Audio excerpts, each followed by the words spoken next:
Hello everyone, welcome back. तो ये एक कंटिन्यूएशन वीडियो होने वाला है जो हम लोग रिवर सिस्टम ऑफ इंडिया पढ़ रहे थे उसके थ्रू। और सबसे पहले हम लोग ने पिछली क्लास में इंडस रिवर सिस्टम के बारे में पढ़ा था और आज हम लोग बात करने वाले हैं गंगा रिवर सिस्टम के बारे में। तो गंगा रिवर सिस्टम जो है वो बेसिकली दो नदियों का मिक्स है। गंगा रिवर जो है, एक तो भागीरथी और दूसरी नदी है अलकनंदा। ये दोनों रिवर मिलके देवप्रयाग से जब आगे निकलती है तब उसको गंगा के नाम से जाना जाता है। अब देखिए, जो गंगा रिवर है भागीरथी, उसका ओरिजिन उत्तराखंड के गंगोत्री ग्लेशियर में होता है। एक जगह है गोमुख, वहीं पे गंगोत्री ग्लेशियर है, वहीं से भागीरथी नदी का ओरिजिन होता है। और गंगोत्री ग्लेशियर जो है वो 30 किलोमीटर इंटू 4 किलोमीटर में है। तो आप समझ सकते हैं कि कितना ज़्यादा पानी वहाँ से निकलती होगी। 30 किलोमीटर लेंथ है और 4 किलोमीटर वो वाइड है। भागीरथी नदी वहाँ से निकलने के बाद उत्तरकाशी होते हुए देवप्रयाग की तरफ निकलती है और उसी के बीच में वहाँ पे टेहरी डैम आता है। टेहरी डैम जो कि इंडिया का अभी तक का हाईएस्ट डैम है और उसका हाइट कितना है 260.5 मीटर। इंडिया की हाईएस्ट डैम है, अभी वो भागीरथी नदी पे ही बनी हुई है। वहाँ से आने के बाद देवप्रयाग में आके गोमुख नदी मिलती है। वहीं पे उसको दूसरी नदी जो कि अलकनंदा है वो ज्वाइन करती है। और अलकनंदा का ओरिजिन उत्तराखंड के ही सतोपंत ग्लेशियर में होता है। सतोपंत ग्लेशियर से निकलने के बाद वो मना बद्रीनाथ होते हुए पहुंचती है देवप्रयाग के पास। यहाँ तक पहुंचने में उसे 4 नदियाँ बीच में और जोड़ती है, जिसे प्रयाग के नाम से जाना जाता है। तो देखिए, सबसे पहला प्रयाग जो है वो विष्णु प्रयाग है। विष्णु प्रयाग अलकनंदा नदी और धौली गंगा, इन दोनों का संगम जहाँ पे होता है उसको विष्णु प्रयाग बोलते हैं।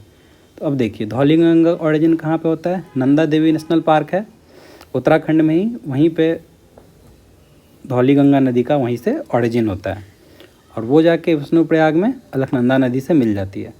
अलकनंदा नदी इधर से आती है और धौली गंगा यहाँ से आती है और यहाँ पे आके मिल जाती है विष्णु प्रयाग में। दूसरी नदी नंदाकिनी, नंद, दोनों नदी नंदाकिनी नदी नंद प्रयाग में जाके मिलती है। ये दूसरा संगम हो गया।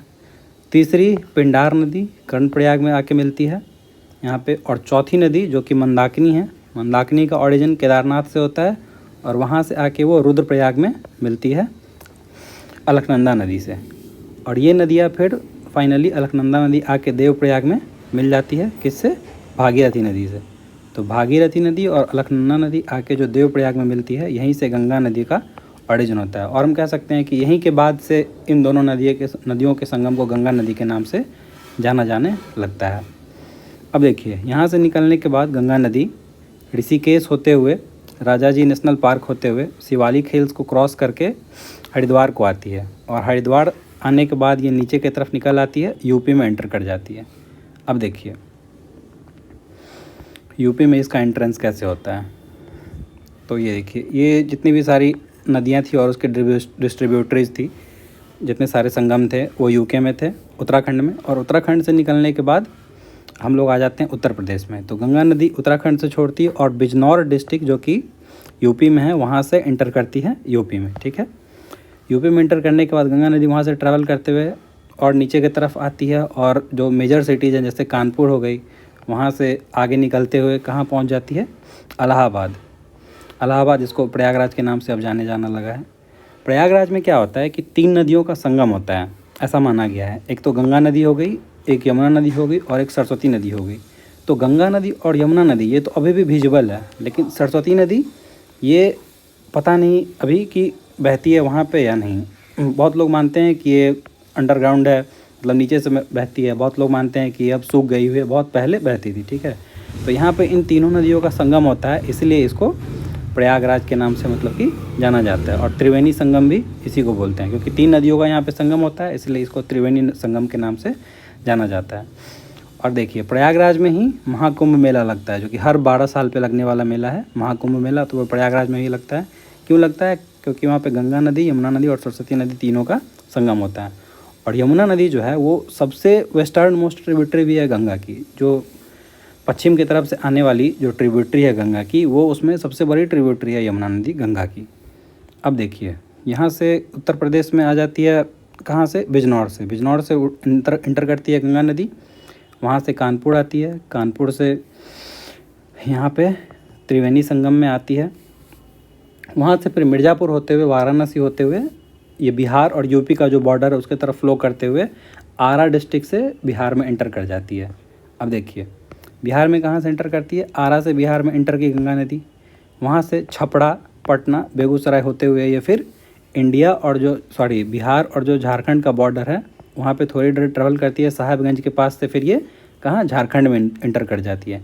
झारखंड में ये इंटर करती है और ज़्यादा देर तक झारखंड में ट्रैवल नहीं करती, थोड़ी ही देर में ये फिर चली जाती है वेस्ट बंगाल में इंटर कर जाती है। और वेस्ट बंगाल में इंटर करते ही यहाँ पे फरक्का डैम मिलता है, जो कि फरक्का बराज के नाम से जाना जाता है, वो वेस्ट बंगाल में है। और वेस्ट बंगाल में आने के बाद ये देखिए, जैसे गंगा नदी शुरू में बहुत सारे नदियों के संगम से बनी थी, वैसे ही यहाँ पे ये डिस्ट्रीब्यूट हो जाती है अलग अलग रिवर्स में, जो कि एक पद्मा रिवर है और दूसरा भागीरथी हुगली रिवर है, 2 रिवर में बन जाती है। तो जैसे ट्रिब्यूटरीज से बनी हुई थी गंगा नदी, वैसे ही आगे जाके ये डिस्ट्रीब्यूटरीज में कन्वर्ट हो जाती है।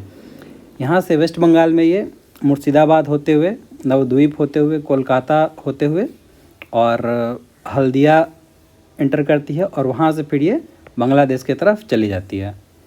तो ये हो गई अपनी गंगा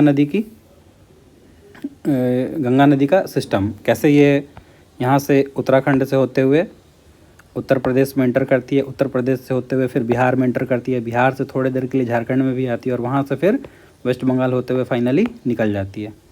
अब देखिए पांचों प्रयाग है जिसका हम लोग बात कर रहे थे, उसको एक बार देख लेते हैं। इसको पंच प्रयाग से नाम से जाना जाता है। सबसे पहला प्रयाग कौन सा था, विष्णु प्रयाग, जो कि अलकनंदा रिवर और धौली गंगा के मिलने से बना हुआ था। विष्णु प्रयाग यहाँ पे था, ये देख लीजिए विष्णु प्रयाग यहाँ पे था। दूसरा कौन सा था, नंद प्रयाग, जो कि अलकनंदा और नंदाकिनी के संगम पे बना हुआ था। तीसरा था कर्ण प्रयाग, अलकनंदा और पिंडेर रिवर से बना हुआ था। चौथा रुद्र प्रयाग, जो कि अलकनंदा और मंदाकिनी के संगम से बना हुआ था। पाँचवा देव प्रयाग, जो कि अलकनंदा और भागीरथी से बना हुआ था। और उसी को फाइनली हम लोग क्या बोलते हैं, गंगा रिवर बोलते हैं। पाँचों प्रयाग यहाँ पे जैसे देखिए 1 2 3 4 और ये पाँचों प्रयाग ये ऑर्डर में यहाँ पे हैं। तो ये हो गए गंगा रिवर सिस्टम की। और अब हम गंगा की ट्रिब्यूटरीज की बात करेंगे। जैसे कि यहाँ पे यमुना है, वो बहुत बड़ी ट्रिब्यूटरी है गंगा की, वैसे हम ट्रिब्यूटरीज की बात करेंगे। तो ट्रिब्यूटरी जो गंगा है वो 2 तरह की होती है। एक तो राइट बैंक ट्रिब्यूटरी, जो कि दाएं से इसको ज्वाइन करेगी, और लेफ्ट बैंक ट्रिब्यूटरी, जो कि बाएं से इसको ज्वाइन करेगी। तो आज हम लोग राइट बैंक ट्रिब्यूटरीज के बारे में बात करेंगे। तो राइट बैंक ट्रिब्यूटरीज में जो सबसे बड़ी ट्रिब्यूटरी है गंगा की, वो कौन सी है, यमुना नदी है। अब देखिए यमुना नदी का जो खुद का ही सिस्टम बहुत बड़ा है, तो हम लोग उसके बारे में एक बार जान लेते हैं कि क्या है। ये ट्रिब्यूटरी ही है गंगा की, लेकिन उसका अपना भी एक सिस्टम है, उसको हम लोग एक बार जान लेते हैं। तो यमुना नदी जो है उसका ओरिजिन भी होता है उत्तराखंड में ही।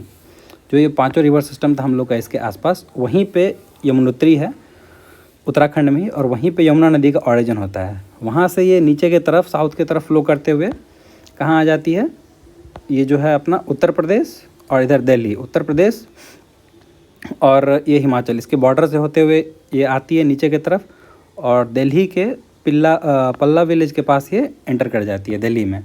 वहाँ से फिर ये यूपी के नोएडा होते हुए, अलीगढ़, मथुरा होते हुए ये आगरा को आती है। वहाँ से फिर निकल के ये ताजमहल के पास से आते हुए हमीरपुर को पहुँचती है। वहाँ से हमीरपुर के पास आने के बाद ये नदी, यमुना नदी, आगे जाके फिर वहीं त्रिवेणी संगम में, जो कि मिलती थी यूपी में, वहीं पे मिल जाती हैं। अब देखिए जो यमुना नदी है उसकी खुद की ही बहुत सारी ट्रिब्यूटरीज है। जैसे कि एक ट्रिब्यूटरी है यमुना नदी की चंबल नदी, दूसरी ट्रिब्यूटरी है सिंध नदी, चौथी नदी है बेतवा। ये 3 ट्रिब्यूटरियाँ हैं यमुना नदी की। और यमुना नदी खुद एक ट्रिब्यूटरी है किसकी, गंगा नदी की, ठीक है। तो ये तो एक ट्रिब्यूटरी होगी, और दूसरी ट्रिब्यूटरी है सोन, और तीसरी दामोदर। ये 2 और ट्रिब्यूटरीज है गंगा नदी की। तो अब हम लोग देख लीजिए, अब हम लोग सोन का बात करते हैं। सोन देखिए, सोन कहाँ पे ज्वाइन करता है गंगा नदी को, पटना के पास ज्वाइन करता है, यहाँ पे सोन ज्वाइन करता है। और सोन का ओरिजिन कहाँ पे होता है, सोन का ओरिजिन मध्य प्रदेश में, मध्य प्रदेश और छत्तीसगढ़ के बॉर्डर के पास एक जगह है अमरकंटक, ठीक है। अमरकंटक के पास ही यहाँ पे सोन नदी का ओरिजिन होता है। नर्मदा नदी का ओरिजिन भी यहीं पे होता है, लेकिन नर्मदा नदी यहाँ से फिर वेस्ट को चली जाती है और सोन नदी ईस्ट को चली जाती है, जो कि बिहार के पटना में आके ज्वाइन करती है गंगा नदी को। तो देखिए यहाँ पे सोन नदी का ओरिजिन होता है। यहाँ से ओरिजिन होने के बाद ये सोन नदी छत्तीसगढ़ और मध्य प्रदेश के बीच ट्रैवल करते हुए यहाँ से फिर ये यहाँ से पूरा ट्रैवल करते हुए आ जाती है यहाँ पटना को। अब देखिए सोन जो नदी है उसका खुद ही 4-5 छोटी छोटी नदियाँ हैं जो इसके ट्रिब्यूटरीज है। एक तो देखिए बनास है, दूसरी गोपाद है, तीसरी रिहंद नदी है, चौथी कन्हार नदी है, पांचवी कोयल नदी है। तो ये पांचों नदियाँ जो हैं वो किसकी, सोन नदी की ट्रिब्यूटरी है, ठीक है। और ये नदी यहाँ से फिर छत्तीसगढ़ होते हुए ज्वाइन करती है कहाँ पे, बिहार के पटना में ज्वाइन करती है गंगा नदी को, ठीक है। तो ये तो एक ट्रिब्यूटरी हो गई। और जो दूसरी ट्रिब्यूटरी थी सोन नदी, उसकी बात हम लोग कर चुके हैं। अब तीसरी ट्रिब्यूटरी जो कि दामोदर है। अब देखिए तो दामोदर का ऑरिजिन कहाँ पे होता है, दामोदर का ऑरिजिन झारखंड में होता है, ठीक है। झारखंड का लतेहर यहाँ पे डिस्ट्रिक्ट है, वहीं पे दामोदर नदी का ऑरिजिन होता है, ठीक है। लतेहर से होते हुए ये नदी कहाँ जाती है, बोकारो जाती है। ये गंगा नदी को बिहार में नहीं मीट करती है, झारखंड से होते हुए कहाँ चली जाती है, लतेहर होते हुए बोकारो आती है। और बोकारो आने के बाद यह क्या करती है, आसनसोल के आसपास वेस्ट बंगाल में एंटर कर जाती है। यहाँ से वेस्ट बंगाल में एंटर की तो आसनसोल के आने के बाद यहाँ पे फिर ये राइट टर्न लेती है, ठीक है। वेस्ट फ्लोइंग है और फिर राइट टर्न लेती है और नीचे आ जाती है दुर्गापुर होते हुए कहाँ आ जाती है, कोलकाता और हल्दिया के बीच में। ये क्या करती है, ये जो भागीरथी और हुगली नदी जो बह रही थी, जो कि गंगा नदी की फिर वो डिस्ट्रीब्यूटरीज बन गई थी, मतलब गंगा नदी डिवाइड होकर 2 नदी में बट गई थी, पद्मा रिवर में और भागीरथी हुगली में। तो उसी भागीरथी और हुगली नदी को ज्वाइन कर लेती है ये दामोदर रिवर, कहाँ पे, कोलकाता और हल्दिया के बीच में। और यहाँ आने के बाद फिर ये जाके इधर वेस्ट बंगाल को एंटर कर जाती है। तो ये थी हम लोग की डिस्ट्रीब्यूटरीज गंगा नदी की। हम लोग एक बार रिवीजन कर लेते हैं फिर से। गंगा रिवर सिस्टम ऑरिजिन कहाँ पे हुआ था, 2 नदियों का संगम है, पहली तो भागीरथी अलकनंदा। गौमुख में भागीरथी का ऑरिजिन होता है, वहाँ से उसके ऊपर देवप्रयाग में आके वो मिलती है, उसके ऊपर टेहरी डैम है। दूसरी नदी अलकनंदा, उसका ऑरिजिन सतोपंथ ग्लेशियर पे होता है, उसको वो आके देवप्रयाग को ज्वाइन करती है, देवप्रयाग में ज्वाइन करती है भागीरथी को, उसके बाद उसको गंगा नाम से जाने जाना लगता है, ठीक है। और उसके बाद 5 प्रयाग, जो पंच प्रयाग जिसको बोलते हैं, पहला प्रयाग, दूसरा प्रयाग, तीसरा प्रयाग, चौथा, और यहाँ पे जब पांचों का मेन संगम होता है देव प्रयाग सबसे बड़ा प्रयाग जिसको बोलते हैं। उसके बाद गंगा नदी यूके से, उत्तराखंड से निकल के फिर बिजनौर होते हुए यूपी में एंटर करती हैं। वहाँ से जो मेजर सिटीज़ हैं गंगा नदी के बैंक पे, वो हो गई कानपुर हो गई, और एक यहाँ पे त्रिवेणी संगम जहाँ पे महाकुंभ का मेला लगता है, फिर मिर्ज़ापुर, फिर वाराणसी, गाजीपुर, यहाँ होते हुए ये बिहार में कैसे एंटर करती है, छपरा होते हुए एंटर करती है बिहार में, आरा में एंटर करती है। उसके बाद फिर छपरा होते हुए पटना मेजर सिटीज़ एक और, बेगूसराय होते हुए ये फिर साहेबगंज से कहाँ एंटर कर जाती है, झारखंड में। झारखंड में एंटर करने के बाद ये थोड़ी देर बॉर्डर पे रहती है, उसके बाद फिर ये एंटर कर जाती है वेस्ट बंगाल में, और वहाँ से फिर ये 2 पार्ट में डिवाइड हो जाती है, एक तो पद्मा रिवर में और एक दूसरा हुगली रिवर में कन्वर्ट हो जाती है, ठीक है। तो ये तो हो गई मेन गंगा रिवर सिस्टम, उसकी ट्रिब्यूटरी जिसके बारे में हम बात कर ही चुके हैं, यमुना नदी, दामोदर रिवर और सोन रिवर की, जो कि राइट बैंक ट्रिब्यूटरी है। अब नेक्स्ट वीडियो में हम लोग बात करेंगे जो लेफ्ट बैंक ट्रिब्यूटरी है, जो कि गंगा नदी को ऊपर से आके ज्वाइन करेगी, उसके बारे में। तो थैंक यू।